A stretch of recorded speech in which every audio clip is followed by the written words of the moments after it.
विपरीत परिस्थितियों में मनुष्य को क्या करना चाहिए? एक प्रबुद्ध मनुष्य यही कहेगा कि हमें उसका सामना करना चाहिए, है ना? परंतु इस विषय में मेरा विचार तनिक भिन्न है। परिस्थितियां जब अधिक प्रतिकूल हो और संघर्ष में विजय की नहीं, प्रियजनों के विध्वंस की संभावना हो, तो संघर्ष से थोड़ा पीछे होकर सही समय आने की प्रतीक्षा करनी चाहिए और साथ ही तैयारी भी। जैसे मरुस्थल के पौधे अपने बीजों पर आवरण लगाकर उन्हें सुरक्षित रखते हैं ताकि वर्षा की फुहार आने पर वो फल फूल सके, ठीक उसी प्रकार अज्ञातवासी होना भी उचित है और रण छोड़ देना भी, क्योंकि बिना तैयारी का युद्ध आत्मघाती ही होता है। भंग, कलिंग, कौशल, मगध, छेदी सभी राज्यों से हमारे गुप्तचर रिक्त हाथ लौट रहे हैं। कहीं भी किसी भी राज्य से पांडवों का एक सूत्र हाथ नहीं लग रहा है। क्या पूरे भारतवर्ष में नहीं है वो? इसे कहां अंतर्ध्यान हो गए हैं ये पांडव? युवराज की जय हो। मैं पांडवों की खोज में काशी गया था, पर काशी में भी पांडवों की कोई सूचना नहीं मिली युवराज। तुम्हारा साहस कैसे हुआ मेरे सामने आने का? कैसे साहस हुआ? कैसे साहस हुआ?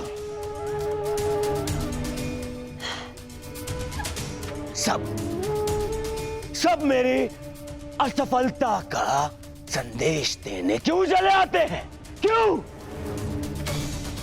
और तुम्हें तो मैं शिवराज, ये गुप्तचर है, केवल अपना कार्य पूर्ण कर रहा है। इससे मैं शांत हो जाइए शिवराज, शांत हो जाइए। अरे कैसे शांत हो जाऊं? 10 माह बीत चुके हैं। 10 माह बीत चुके हैं अज्ञातवास को। केवल 2 माह शेष हैं। 60 दिन। अब तक उन पांडवों की सूचना नहीं मिली तो आगे क्या मिलेगी? और तुम अब तक यहीं खड़े हो। इससे पहले कि मैं तुम्हारा वध कर दूं, चले जाओ यहां से। जाओ।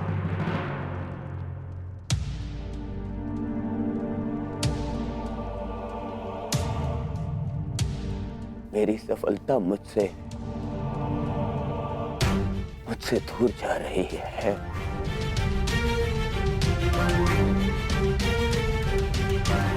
और मेरा मित्र तो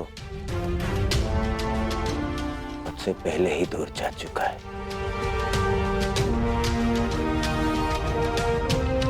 और सब कह रहे हैं कि शांत रहो, शांत हो जाओ, शांत हो जाओ। शांत होने की आवश्यकता है।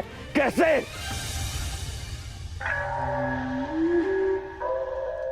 शांत होने की कोई आवश्यकता नहीं है दुर्योधन, क्योंकि मनुष्य का क्रोध ही उसके लक्ष्य प्राप्ति के लिए उसका उत्साह बढ़ाता है। परंतु हाँ, क्रोध ही 2-धारी तलवार है दुर्योधन। नियंत्रण में रहे तो शत्रु का नाश कर सकती है, और यदि अनियंत्रित हो तो स्वयं को घायल कर सकती है। इसीलिए तुम्हारी ये क्रोध शक्ति पांडवों को ढूंढने में लगाओ। और कहा मामा जी? कहां ढूंढे उन पांडवों को? हर ग्राम, हर नगर ढूंढ लिया। जहां संभावना थी वो हर राज्य ढूंढ लिया, परंतु वो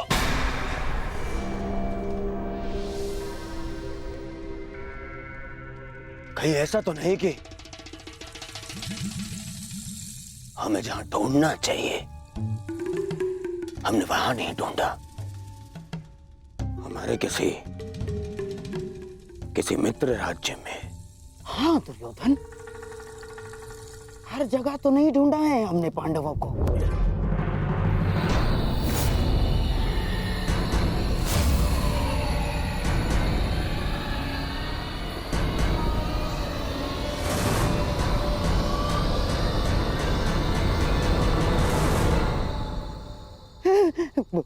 विराट।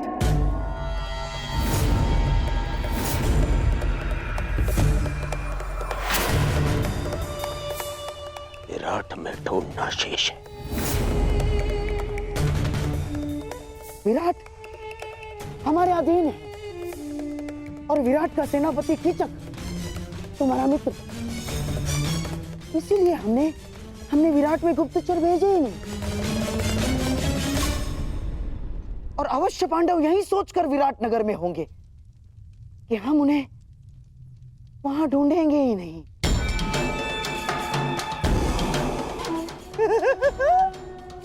परंतु अब पांडव बचेंगे ही नहीं दुर्योधन। आज ही मैं अपने गुप्तचरों को विराट जाने की आज्ञा देता हूं, आज ही। नहीं, वहां गुप्तचर नहीं जाएंगे।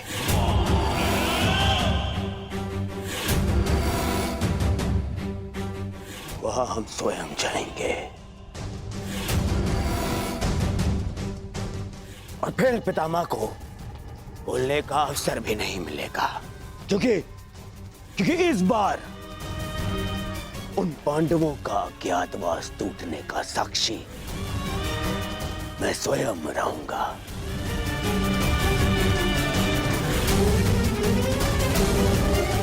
और फिर कीचक मेरा परम मित्र है।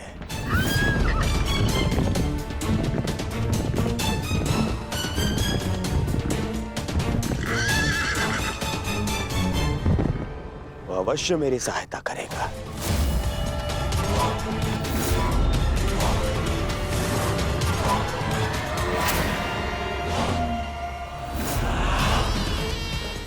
कीचक कहने को सेनापति है,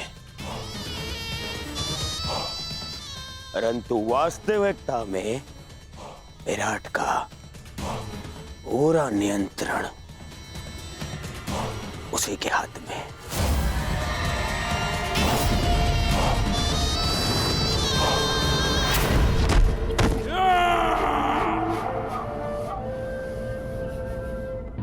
और जब तक वो पांडव नहीं मिल जाते, हम कीचक के साथ विराट में ही रहेंगे।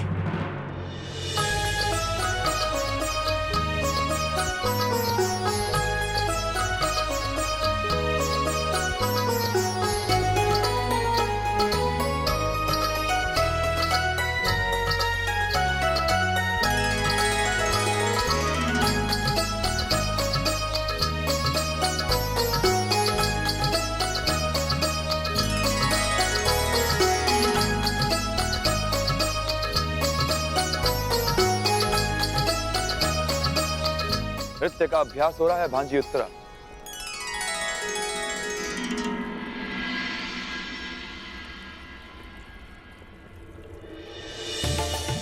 महावश्री, आप मेरे लिए उपहार लाए? अवश्य, अपनी प्रिय भांजी के लिए भला उपहार लाना मैं कैसे भूल सकता हूं।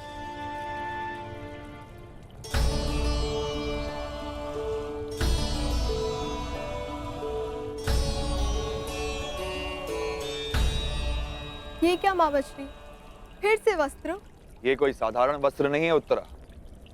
कलिंग राज्य का सबसे श्रेष्ठ वस्त्राकार के हाथों का बुना मलमल है।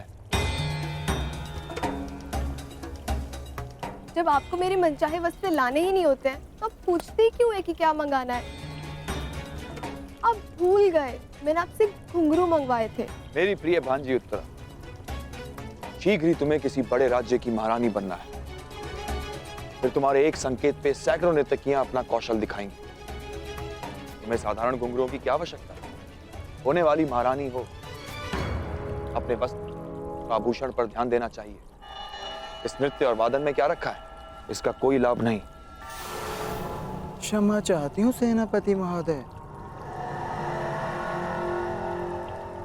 परंतु संगीत साधना शस्त्र साधना से कम नहीं होती। वस्त्र आभूषण शरीर सजाते हैं, परंतु संगीत मन को संतोष का आभूषण देता है। शस्त्रों से किसी राज्य को तो जीता जा सकता है, परंतु संगीत मन को जीतने का माध्यम है।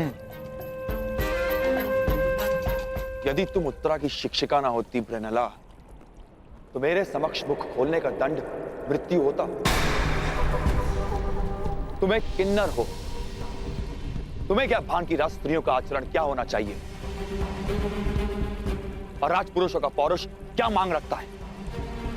तुम तो ना पूर्ण पुरुष हो ना पूर्ण स्त्री। जाओ अपनी वीणा संभालो।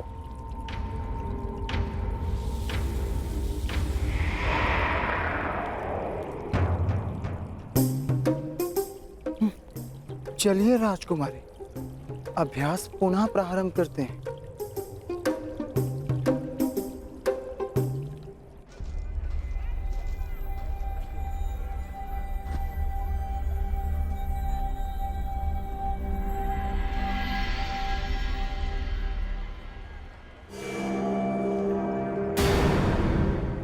दुर्योधन, कहीं से हमारे यहाँ होने का आह्वान तो नहीं हो गया?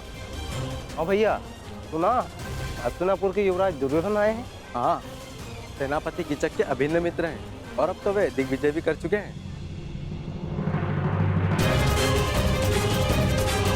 स्वागत है युवराज। आशा है कि पांडव यहाँ नहीं होंगे।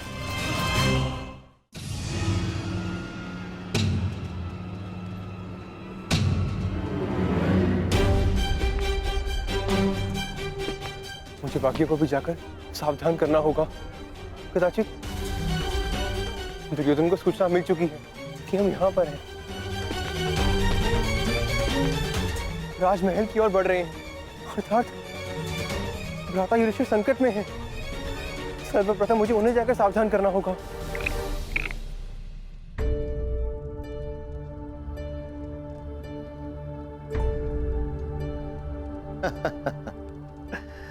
वाह कंक, तुमने तो हमें फिर से हरा दिया। तुम तो द्यूत में बड़े ही प्रवीण हो। इसमें कौन सी बड़ी बात है पिताश्री? द्यूत तो भाग्य का खेल है। नहीं पुत्र उत्तर, कंक केवल द्यूत ही नहीं जानते, कभी इनके साथ समय व्यतीत करोगे तो स्वयं जानोगे। इन्हें नीति और दर्शन का बहुत गहरा ज्ञान है। कंक, कभी कभी राजकुमार उत्तर को भी तनिक ज्ञान दिया करो। मुझे उसकी कोई आवश्यकता नहीं, और वैसे भी राजकुमारों के लिए शस्त्र ज्ञान अधिक होता है, और जो कि मुझे मेरे मामा श्री कीचक भलीभांति सिखा रहे हैं। आप जानते हैं कंक महोदय, मेरे मामा श्री युद्ध में अपराजय हैं। उनकी तुलना महाबली भीष्म, बलराम और महाबलशाली भीम से की जाती है। देखना, मैं भी एक दिन उन्हीं की तरह बलशाली बनूंगा। नहीं राजकुमार उत्तर, एक महान राजा बनने के लिए बल से अधिक नीति और न्याय का ज्ञान होना अति आवश्यक है। प्रजा को कैसे सुखी रखना है, ऐसी भावना अधिक आवश्यक है। परंतु पिताश्री, बिना बल के प्रजा की रक्षा कैसे की जा सकती है? प्रणिपात महाराज, कुमार के धनुर्अभ्यास का समय हो गया है।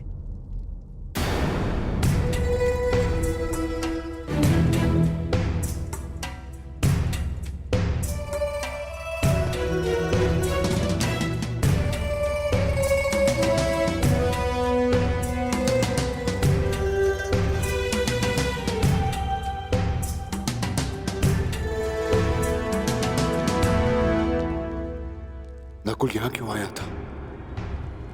अवश्य कि वो कुछ विशेष बात करना चाहता है। मुझे उत्तर को लेकर बहुत चिंता है कंक।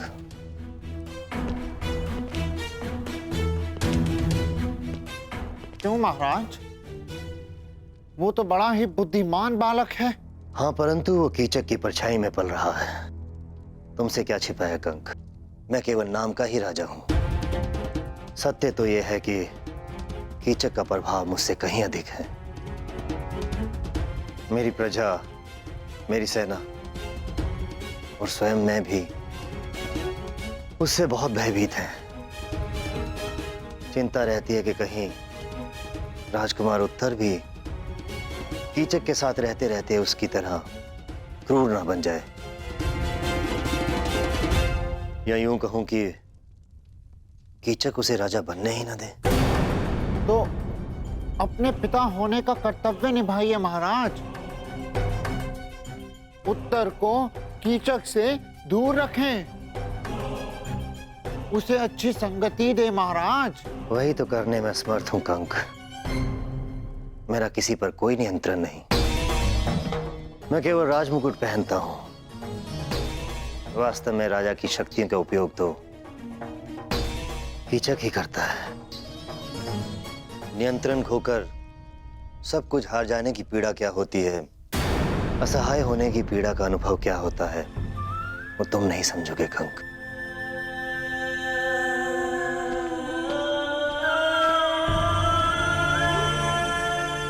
जी महाराज।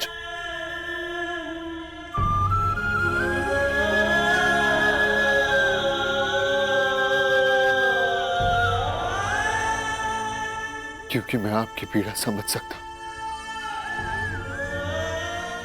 युद्ध में हारने का, असहाय होकर सब कुछ खो देने का अनुभव है मुझे। सायरंदरी, आज तक कितनी ही सेविकाएं आई हमारे पास, परंतु किसी में भी तुम्हारे जैसा कौशल नहीं। रूप सज्जा हो या केश विन्यास, तुमसे श्रेष्ठ कोई भी नहीं।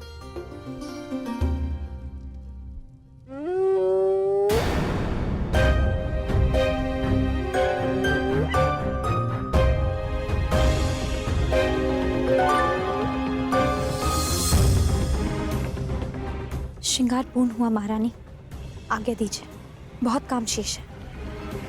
अरे अभी कहाँ? हमें हमारे अन्य आभूषण कौन पहनाएगा? जी। उपहास कर रहे हैं हम। तुम जाओ, आभूषण हम स्वयं पहन लेंगे। अच्छा रुको,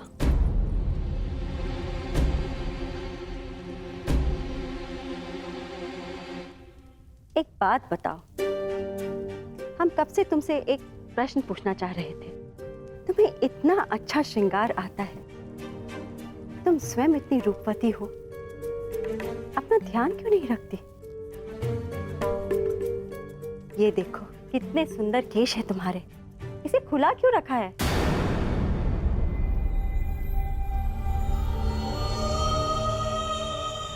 मेरे खुले केश आप पांचों को मेरे अपमान का स्मरण दिलाते रहेंगे, क्योंकि मेरे खुले केश किसी प्रतिज्ञा से बंधे हैं महारानी।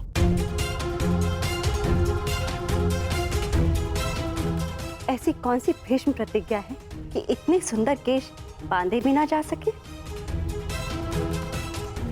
महारानी की जय हो। सेनापति कीचक पधार रहे हैं। कीचक हमारा भाई? वाह, एक और विजय कर आया। हमें शीघ्र ही तैयार होना पड़ेगा। एकांत, मैं तुमसे श्रेष्ठ हूँ? नहीं, मैं हूँ। तुम्हें वीणा बजाने और नृत्य के अतिरिक्त आता ही क्या है? राजकुल के सदस्यों को युद्ध ज्ञान होना अधिक आवश्यक है। हाँ, बड़ा आया योद्धा, तुम्हें ठीक से तलवार पकड़नी तो आती नहीं है। अच्छा, मुझे सब आता है। चलो कौन श्रेष्ठ है इसका निर्णय इस प्रदा से हो जाए। मेरे साथ अश्वरोहण की चुनौती स्वीकार करती हो? हाँ हाँ चलो, तुम्हें दिखा भी दूंगी कि मुझे वीणा बजाने के अतिरिक्त बहुत कुछ आता है। सावधान रहिएगा राजकुमारी। हाँ।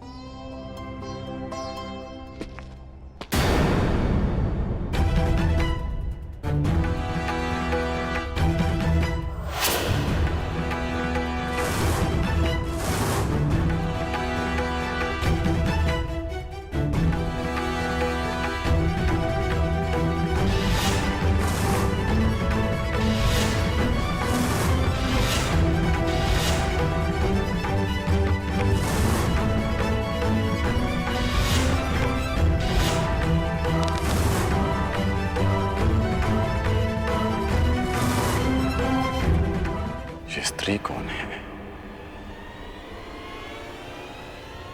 इसके हाव भाव क्यों मुझे किसी का स्मरण करा रहे हैं, जैसे मैं इसे जानता हूं।